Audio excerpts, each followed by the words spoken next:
All right, this lesson is talking about solving systems of equations using the elimination method. We've already discussed how to solve by graphing and using substitution. So let's review that first here. If we graph these two lines, one's the y-intercept on the first one with a slope of -1. There's the first line.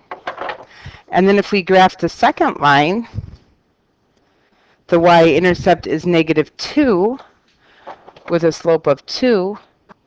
And we go up 2 over 1. The two lines meet right here, so the solution to the system is the point 1, 0. X equals 1, y equals 0. All right, so we can solve the system too. We don't always want to graph it. We could solve it using a method called substitution, where we substitute. If they're both equal to y, I can take that and put that into the one in front of it for y, and then I'll have one variable. So I would get 2x minus 2 equals -x plus 1, and I should get the same solution, 1, 0. Let's see. So if I add x to both sides and add 2, that gives me 3x equals 3, and it's looking good so far because, as you see, x is going to equal 1. And then I have to go put that back into either one of these. I'll put it back in right here.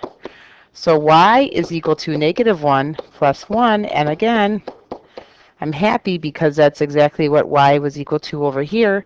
So the solution 1, 0. And you can see that they match up. All right. So now we're going to add a new method other than graphing and substitution, and that's called elimination.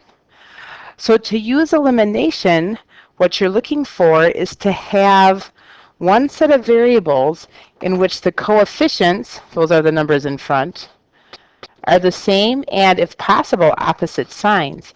So if you look at this example, both the y's have a coefficient of 1 and they're opposite signs. So if I add these together, I get 7x equals 14. Divide by 7, x equals 2. And that was very easy. Students will say, why didn't you tell me that sooner? Really, it's that easy? The only problem is it's a little more difficult now to get the y, but all you have to do is then take the value for x and put it into either one. Let's put it in there. So 3 times 2 plus y equals 9. So 6 plus y equals 9. Subtract 6. So y is equal to 3. So the solution to the system is the point 2, 3. And we should check just kind of mentally. 2 times 3 is 6. 6 plus 3 is 9. That checks out. 4 times 2 is 8. 8 minus 3 is 5. So if I check it, it works in both. Therefore, it's a solution to the system.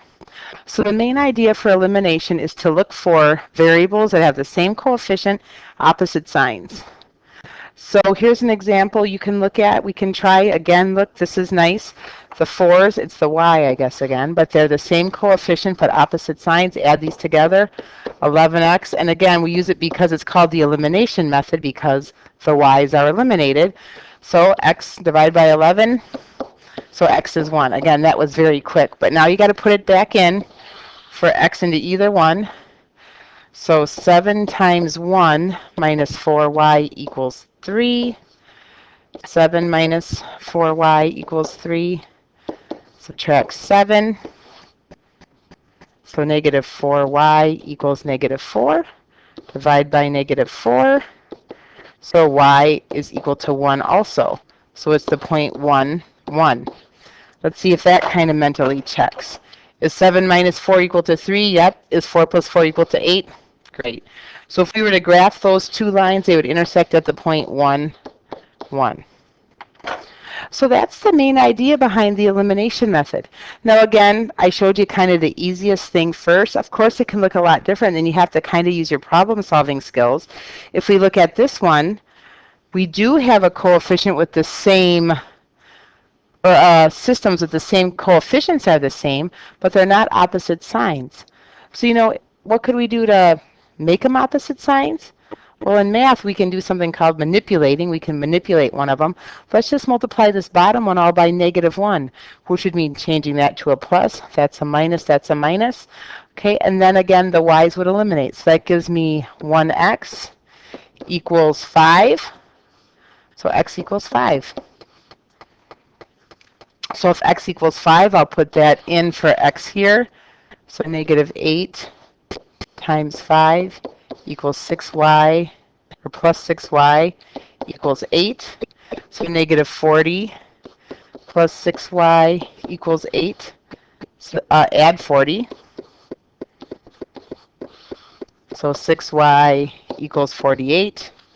Divide by 6. So y equals 8. So the solution is 5, 8. Let's see if that mentally checks. Negative 8 times 5 is negative 40. Negative 40 plus 48 is 8. We can use this one. 9 times 5 is 40, minus 8 times 6 is 48. Or 9 times 5 is 45, sorry. Minus 48, that is negative 3. All right, so if the coefficients are the same, but they're not opposite signs, you can just multiply everything by negative 1. So again, here, this is nice because now finally the x's eliminate. So they are the same coefficient. They're not opposite signs. So one more time, let me just show you. If you multiply any one, I'll just multiply these all by negative 1. I'll change all the signs. We should be good.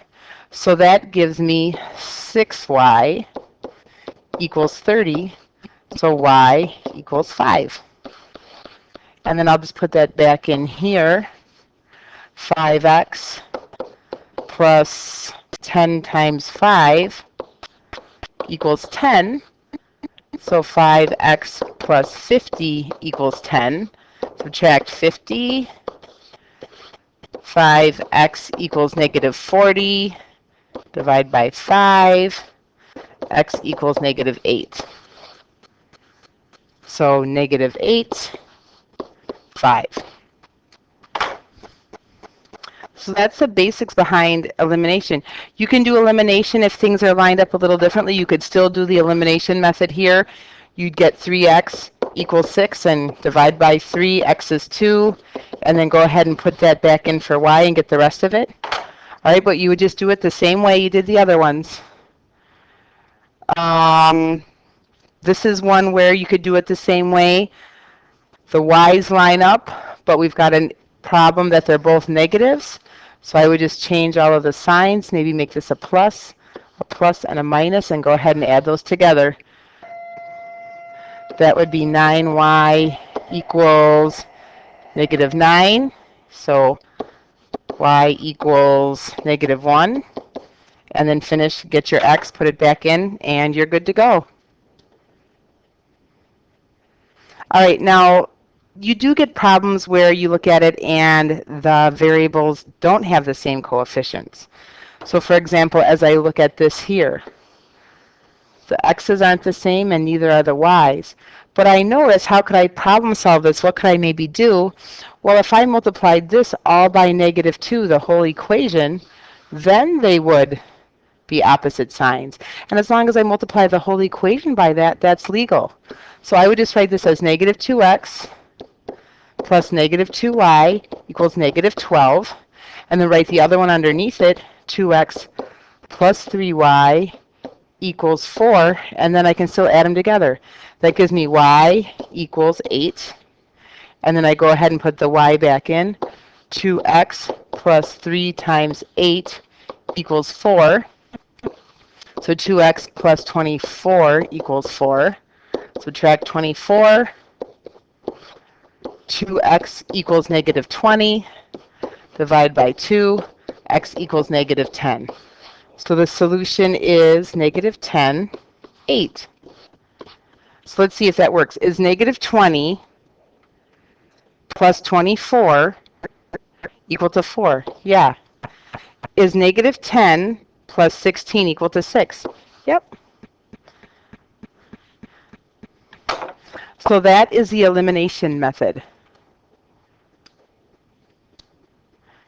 So what are the 3 ways to solve a system of equations?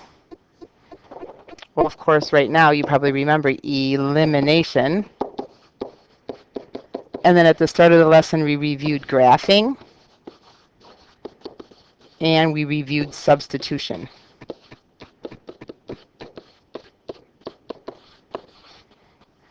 All right, so you're ready to take the next quiz. I believe it's 5.3.3, and good luck on that.